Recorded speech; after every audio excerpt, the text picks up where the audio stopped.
عارف انك زعلان عشان بابا مات وده طبيعي وحق، بس عاوز اقول لك حاجه، ده حال الدنيا ولازم نرضى بقضاء ربنا. في حاجه لو صدقناها هنرتاح، عارفه هي ايه؟ ايه؟ انت اللي خلقت ابويا ولا ربنا؟ ربنا طبعا. طب تفتكري ربنا اثر في موت ابويا؟ يعني ايه؟ مش فاهم. يعني اللي خلقه هو اللي أدرى بميعاد موته. مفيش حاجة اسمها موت صدفة أو موت فجأة، لا، في حاجة اسمها ربنا كتب ميعاد موته إنه يبقى في الوقت اللي ربنا اختاره. وطالما ربنا اختار يبقى أنت مش عارفة الخير فين، بس الأكيد إن ميعاد ربنا هو الوقت المناسب مش ميعاد البني آدمين. فاهمة حاجة؟ انا فعلا، بس الفراق وجعني قوي يا اخويا. حبيبتي، عارفة البحر لو وقعنا فيه مش معناه إننا هنغرق، إحنا لازم نكون بنعرف نعوم ونبص لفوق علشان نلاقي إنه. بس يا حبيبي، لما كان بابا حوالينا كنت بحس ان الدنيا فيها امان وظل، زي شجره كبيره بنقعد تحت ظلها. بس دلوقتي انا حاسه ان الشجره واقعه. الشجرة وقعت لكن جذورها لسه موجودة في الأرض، وبابا لسه معانا، بس بقى زي النجم اللي بيلمع في السماء، صحيح بعيد لكن نوره بيوصلنا على طول. بس انا قلبي وجعني قوي، عارف زي عروسه اللعبه اللي بحبها جدا ومعايا من صغري لحد دلوقتي، فجاه لقيتها اتكسر. حتى اللعبة المكسورة نقدر نجمعها من تاني، عارفة ليه؟ لأنها اتكسرت مش ضاعت، فاهماني؟ يعني الجرح ممكن نلمه، إنما لو في بتر لا قدر الله صعب إنه يرجع. وعشان كده أنا مش عايزك تفضلي في الحزن ده على طول، وعايزك تخرجي منه.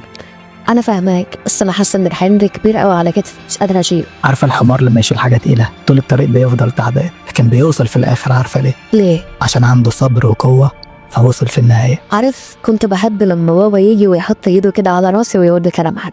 انا حاسه ان انا بحلم، فاهم حاجه؟ حاسه ان اللي حصل ده فيلم وهيخلص وبابا هيرجع تاني. انا بجد مش قادره اصدق، غصب عني، انا اسفه. على فكرة ايده لسه على راسك حتى لو مش شايفاها. بابا علمنا نكون طيبين، وده هيخليه عايش فينا طول العمر. يعني بابا مش هيغيب، هيرجع تاني؟ الغياب هو واحد ملوش سيرة طيبة في الناس بتنساها يا حبيبتي، أما الطيبين ما بيتنسوش مهما عدى عليهم الزمن، ودي أجمل حاجة بتخلينا نفضل فاكرين دايما الناس الحلوة. وبابا كان من أطيب وأجمل الناس. على فكرة بابا دلوقتي أكيد فرحان لأنه في مكان أحسن مننا بكتير، وإحنا لازم نفضل سند لبعض، لأننا لما نبقى مع بعض بنبقى أقوياء زي الجبل. يلا ارفعي راسك وبص للسماء، يمكن تلاقي نور بابا بين النجوم. وبالطلع ليه سويت؟ ما خلاص ما هو مات، وصراخكم وياه مش هيفيد. ملك الموت قرر يختاره، هو انتوا صراخكم هيرجع حاله؟ ما خلاص الامر اتاخد، والملك اللي بياخد روحه بينفذ رغبات الخالق. فبلاها وحياتكم بكا وعياط ودعوله، لانه محتاج دعوات. مر الوقت على فراقك، لكن ويايا المر ما مرش. شوف لو عمري وصل للاخر هتفضل توحشنا اكتر من الاول. اشتقت لكلمة ابويا تتقال، اي والله اشتقت لكلمة ابويا تتقال، وهدومه وقطه وريحة البرفان اللي في حطه، وساعة ما بينزل الجمعة يصلي وياخدنا معاه. اشتقت لقعدته وسطينا ساعة اللمة لما بنتغدى. اشتقت الحكاوي ويانا والضحك لغاية 6 الصبح، وما يجيب لينا الاكل دليفري ويقول هتتخانقوا يا ولاد الكلب. خدتني الذكرى لكام سنة فاتوا لما كان بيقول لنا عاوز افرح بيكم، كنا نقول له قاعدين على قلبك مش هنقول. كان بيقول يا ولاد انا كلها كام يوم وهسيبكم، عاوز حته عيل افرح بيه منكم وابقى جد والعب بالواد. كنا نقول له ان كانت طالبه معاك اولاد فيا حاج تتجوز عادي ما يضرنش، واحنا هنقنع امي توافق وهنمضي لك على عقد كمان. كان يضحك جدا ويقول هضربكم جوز اله. كان برضه كمان لما بيزعل ابونا مننا كان زعله كبير، ما كانش من الناس اللي بيضرب ويخبط بالايد، لا ابونا كان زعل اكبر من ضربه بكتير. كان يخاصمنا ايام وشهور ويجوز لسنين، وده كان اكبر حاجه توجع فينا وتخلينا نندم على كل اخطاء. انا عندي ابويا يضربني جوزين اقلام والمشكله تخلص، بدل ما اصحى وانام وش في وشه ومش عارف اقول له صباح الخير. بس اتعلمنا من ده كمان، تعلمنا نشيل مسؤولية بيت وعيال، تعلمنا نعامل الناس كالمحترفين ونعزي اصحابنا ونروح افراحهم ونجامل ده ونجامل دي. كان ابني سور مليان ماشي. كنا زمان نعمل قهوة تجمعنا الكل، كان ابويا يشربها زيادة محول بن خفيف وانا كنت اشرب اخر بقين من ورا منه. كان يتخانق وياي ويقول لي حبكت يعني، ما تقوم تعمل لك فنجان تاني. اقول له يا حاج هي القهوة طالعة طعم لو ما كانتش من ورا منك. كان يديني قلم بهزار ويقول لي بتثبت ابوك يا ابن الكلب.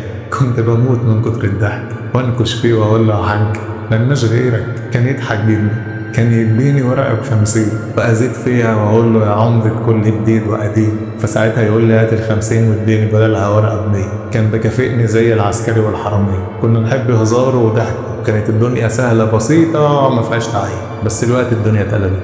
طب دلوقتي ابويا ومات، دلوقتي بقول ملناش فيه، والايام خدت الاحباب على غفله وصدمه. انا كل اللي انا فاكره وعارفه ان انا قمت من النوم ذات يوم فلقيت ابويا مات. سبحان الله، كان قبلها من كام يوم كان بيوصينا على اخواتي. مع اني ما كنتش اكبر سن، لكن كان دون الباقيين بيحب يحط اسراره معايا. قال لي خد بالك منهم، امك يا ابني اوعى تزعلها، اخواتك كانوا غلطوا في حقك عدلهم يعني ومشي الدنيا. والموت يا سيدي ما نعيطش، عاوزك راجل واقف صلي لما تشيل كفن. عاوز الناس تعرف ان اللي خلف ما تشيل نعشي والعيل يا ابني، خلي الناس كلها تسامحني. انا عمري في يوم ما اذيت بني ادم ولا حمل النصب او اقسى او ما تدخلني القبر. استنى، خلي الناس كلها تستنى وياك تمشي. اقروا لي قران، ادعوا لي بالرحمه، انا اكتر واحد في الاخر محتاج الناس تدعي لي في الدنيا. اوصيك يا ابني بامك قبل اخواتك. امك مش حمل انها تزعل ولا حمل انها تبكي لاجلي، كونوا ايديها ورجليها، كونوا عينيها اللي تشوف بيها، ما تخليهاش محتاجه لحاجه. الست دي تعبت علشانكم واستحملت الاوجاع جمله، امك دي مفيش اطيب منها. والوجع اللي يخليك احزن مش ان انا لو مت تعيط، ان امك تحزن وانا ميت. بوصيك بامك، بوصيك بامك، بوصيك بامك. واخواتك دول امانه في رقبتك، وانا عارف انك راجل قد الشيء لو من بدري. اخر حاجه يا اولاد، لما تخلفوا واد سموه على اسمي، وما تخلفوا بنت سموها على اسم امكم. ووصوا عيالكم لما يتجوزوا ويخلفوا يسموا ولادهم على اسامينا وعلى اساميكم. خلي فرع العيله ينبت وما يتبلش. وراضوا الناس، حبوا الدنيا، واول ما الموج يشتد عليكم وتحسوا النار حوالين منكم عدوا البر التاني في ثانيه. احمدوا ربكم على كل جميل، في الحلوه وفي اوحش وحشه. مش عاوز لما تجيبوا في سيرتي تقضوها عياط، لا، اقروا لي الفاتحه ومش علشاني، اقروها بنيه كل الاموات. اصل الميت مش محتاج منكم دموعكم، لا محتاج منكم دعواتكم. اخر حاجه ليك يا ابني، اياك تتبطر على الدنيا او تزعل اكمن انا مت. ان كنت صحيح بتحب ابوك مش شرط تزورني، لكن ادعيلي وعيش الدنيا وكأن انا عايش بالظبط. والله يابا ان انت وحشتني، كان احلامي زمان ان انجح اجيب بيت وعيال وفلوس، لكن من بعد ما انت مشيت كل احلامي ان انت تعود لي ويرجع حسك تاني في البيت. جايز انا كنت زمان مش شايف، جايز انا كنت صغير طايش، بس حقيقي جوايا وحشه من كتر ما بعدك عني وحش. نفسي بصوتك تاني ايه. طمن يابا ابنك راجل، نام وارتاح في نعيم الله، كل اللي وصيتني بيه بيتنفذ. بس انا طلبي يا ابويا لو سامع، تعالالي في يوم في منامي قابلني، خدني في حضنك كلمني اسمعني.